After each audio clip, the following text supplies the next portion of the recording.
Diretso na tayo. Ang unit MIUI 125, ito yung makina ng MIUI 125, single cylinder, displacement 125. So ang problema, walang minor. Ginamit lang to kahapon, long distance. Then pag tambay, namamatay. Then hirap panda rin. Pagbalik, ganun din. Pagdating, patay diretso. Then tinisting, talagang napakahirap panda rin. Kicking or starter switch motor ang gamit. Hirap talaga panda rin. So ito ang motor ni Dayang Mechanic.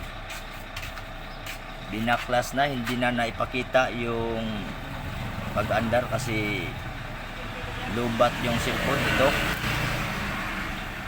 binaklas kasi ang finding ay loss compression. Hindi na dito, in-adjust na yung air screw, TPS in-adjust. So ganun pa rin. Kabisado na kasi pag TPS, pwede mo i-adjust pa unti-unti. So ang final decision with collaboration ni Mechanic 2001 and Dayang Mechanic, ang final decision ay loss compression.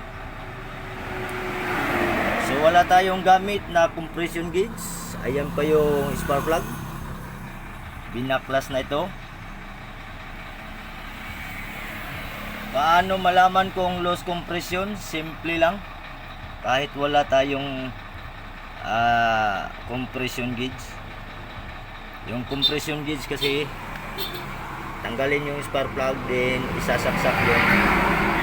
Yan, ang dulo ng hose, yun ang gauge.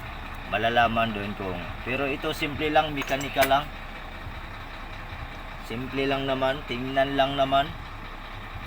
So ang valve Trento pala ay SOC, single overhead cam. Ayan, pag down ng intake valve, ibig sabihin ay intake stroke. Dito tayo magbabase. Balik natin. Ayan, yung intake valve ay nagda-down, ibig sabihin intake stroke. Pahigop ng hangin dito sa kanyang intake cord. Then pagkatapos, pagbalik yan ay sigurado compression stroke. Dapat kung may compression stroke, medyo matigas yung makina ikutin kasi nagko-compress na.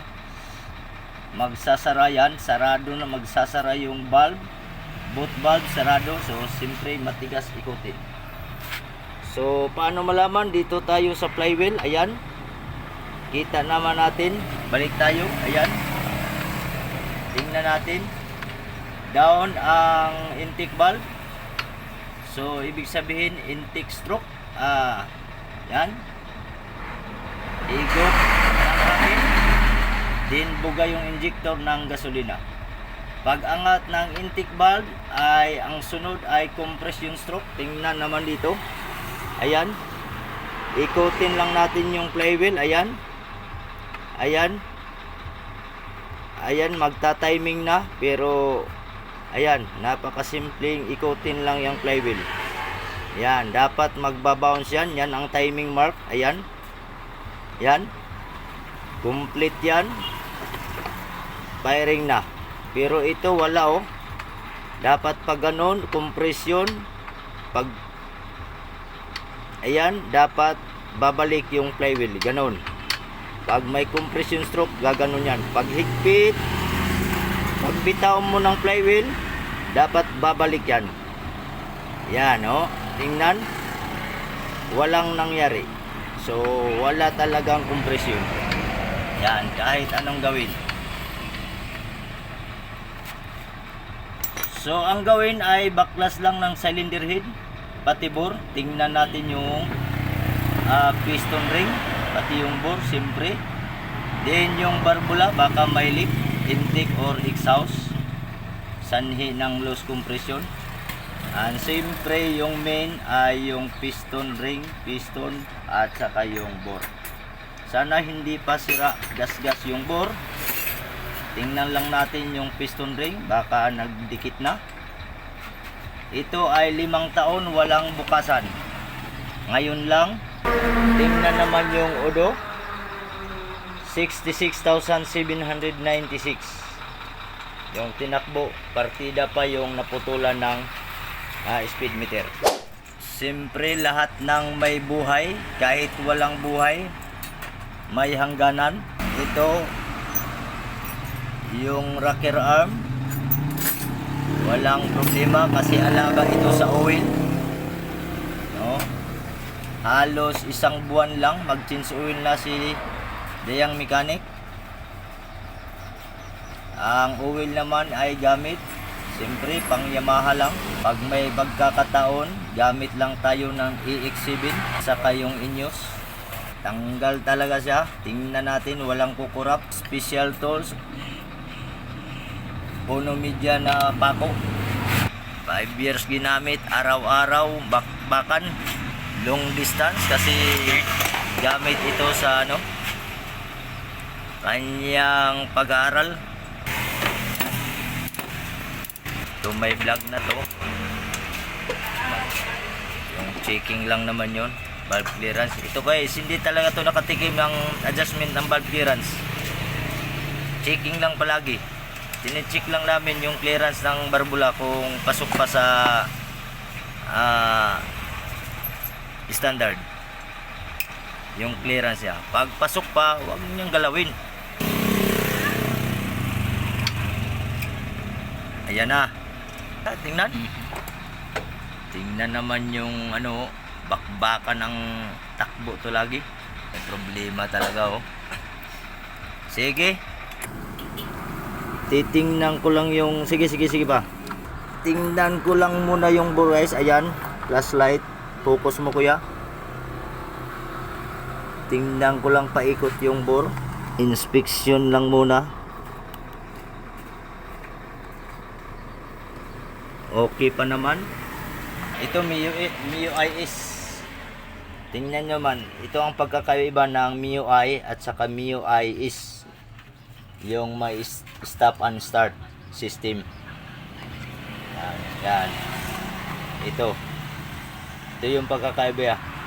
Yung MIUI lang, isa lang yung CKP or pulser.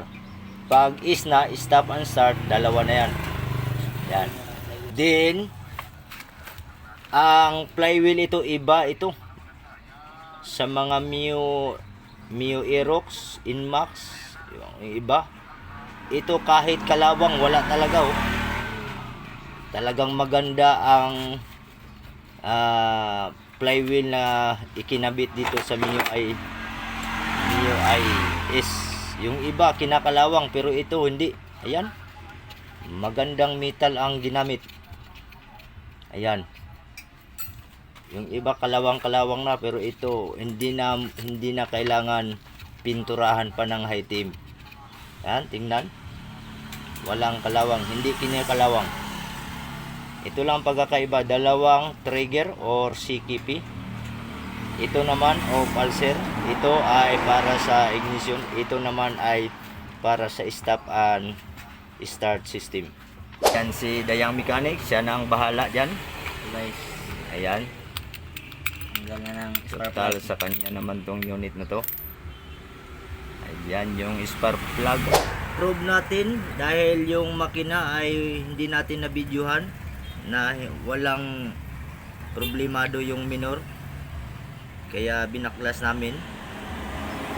So para i-probe namin na talagang walang minor, tingnan nyo naman, i-test natin uli yung intake. Unahin natin yung intake para makita talaga. Lagyan natin ng gasolina. Yan.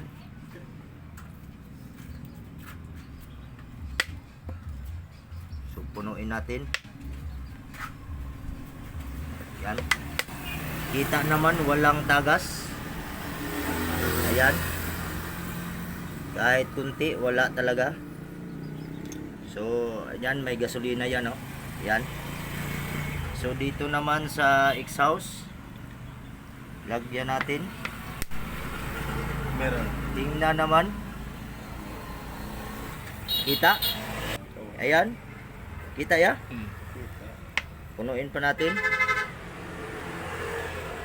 Ayan. Sirit, pusog. Yan. Yan ang sanhi ng loose compression. Kaya wala ka talagang minor at saka mahirap paandarin. Pag umandar, kailangan mo irang-rang. Pag bitawan mo yung gas, patay, then hirap ng paandarin. So kahit wala tayong video na nag-andar yung makina, prove natin na wala talagang minor yung makina. Exhaust. Oh. Kaya na guys. Tingnan naman yun. 4 years guys, oh. 4 years, oh. Oh. Oh. Ang oil ito ay bago lang. Kahapon lang nilagay. Ayan. Tingnan nyo naman. Ang gamit guys ay iba-iba. Pero kadalasan, karamihan ay Yamaha talaga. Ayan. Ito naman yung camshaft. 5 years. Walang... Oh, tingnan naman. Napakaganda pa. Ayan. Oh. Oh. Yung guys. Tingnan naman, oh. Yung carbon. Nakakain lang ng carbon. Kaya nagsingaw. So ang gawin, linisan lang. Then subukan ko lang tong tanggalin. Yan. Then valve grind natin. Tingnan naman, oh. Dito maitim, so nakakain lang ng ano, carbon. Yung intake napakaganda, pwede nang hindi i-grind. Yung exhaust lang, ingatan lang na hindi magasgasan. Ayan na, tapos na malaping. Kita naman, kintab na. Yan.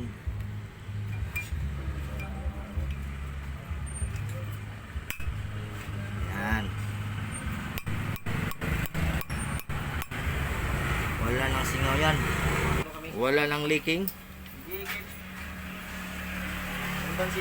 Damihan. So kahit luha man lang, wala. Ayan. Intake. Wala rin. Sigurado ang idol. Okay. Yan na, nilinisan na yung piston. Yung kunti-kunti ito, pwede nang hindi na. Ayan. Ayan, malinis na yan. Gasket, reuse lang. Balik lang. Siguraduhin lang na hindi ito mag-leaking. Ayan ay, kinabit na yung head. Spark plug. Tingnan natin. Andyan na, kumpleto na. Tingnan natin, oh. Barbula compression. Ayan, compression na. Ayan, oh, matigas na, oh. Oh. Oh, tingnan, oh. Oh. Oh, matigas na, oh. Oh. Matigas na ikotin, no? Oh. Ah, yan, tigas. Tigas. Ay, malapit na, kinabit na lang yung cover sa engine para sa kanyang ventilation. Malapit na.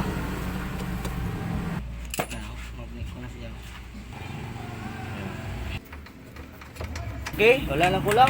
Kick. Tingnan natin. Ayan. May idol agad. Tay. In start ulit. Yan.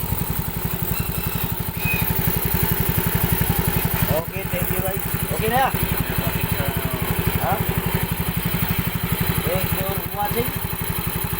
Sa mga nag-subscribe, thank you so much. Ito yung new i125. Dahil ang may-ari, yan ang may-ari. Yan. Binaklas na lang dahil tama talaga yung hula na low compression gawa ng southbound may nag-leak. 4 years, 5 years na to yung na to. Di pa ako, bakit ito nagbago? Okay na yan. I-learn. Pagkita na yung tipis niya. Adjust na lang dito. Tama na yung tipis. Okay, thank you so much. Thank you. Sa hindi pa nakasubscribe, baka pwede makapag-subscribe. Makapagbigyan nyo si channel ito dalawa at saka si Gayang Mechanic. Ayan. Ayan, Gayang Mechanic. Ano pa? Lahat na nag-subscribe, thank you so much. Thank you so much. Our troubleshooting is no trouble for you. Okay. Okay na yan. So, lahat, kawit na lahat. And, siya nang bahala. Yan, si Gayang Mechanic. Final na, buo na. Ayan. Sige. Start on. Yan.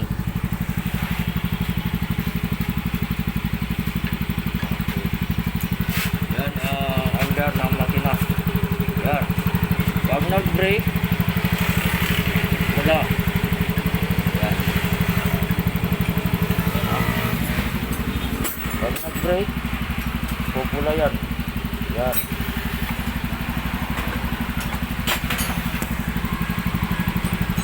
So, ganda na ng idol. Manual lang. Walang gamit na diagnostic para pag-sit. Mano-mano lang. Reset din, mano-mano. Yan ang tunog guys, oh. Yun ang tunog. Bagong lapping yung valve. Yan. Yan. Napakaangas. Kita naman sa loob. Asa naman yung throttle nya. Yan.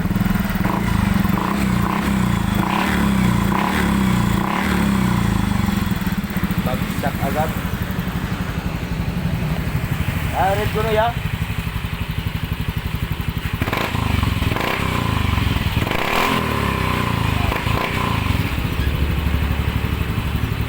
Napakapino yung nito.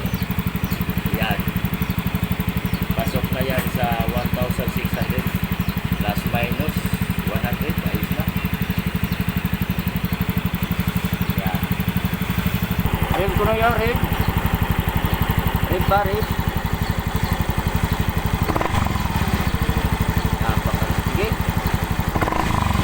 Sige, ito.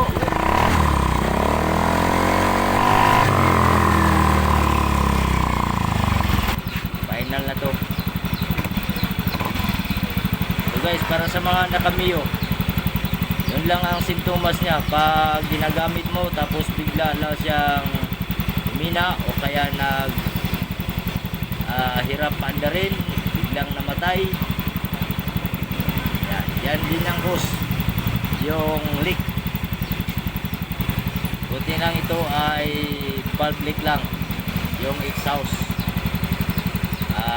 nakaano lang ng carbon, nakalsuhan ng carbon yung barbula. Sa tagal naman na hindi nabuksan, 5 years na diliyos. Yan. Pero wala pa rin pinalitang pisa. Nag-valve lapping lang. Nilinis lang yung port ng exhaust at saka intake. Yun lang. Yan. Then yung valve seal, tinignan, palitan. Okay pa, hindi ko na pinalitan. Stock pa rin ang labas. Then yung head gasket, yun pa rin ang ginagamit ko. Korea leak.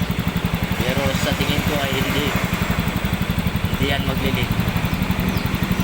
Ang sikreto, kailangan malinis lang yung bolt at saka head para lapat na lapat yung gasket. Okay, thanks for watching. Uli, sa mga na-subscribe sa channel ko, thank you so much. Sa hindi pa nakapag-subscribe, baka mapagbigyan nyo si Mechanic 2001. Thank you so much. Like and share na lang po. Paki-like and share. Kung mayroong comment below para mabasa negative or positive comment. No problem.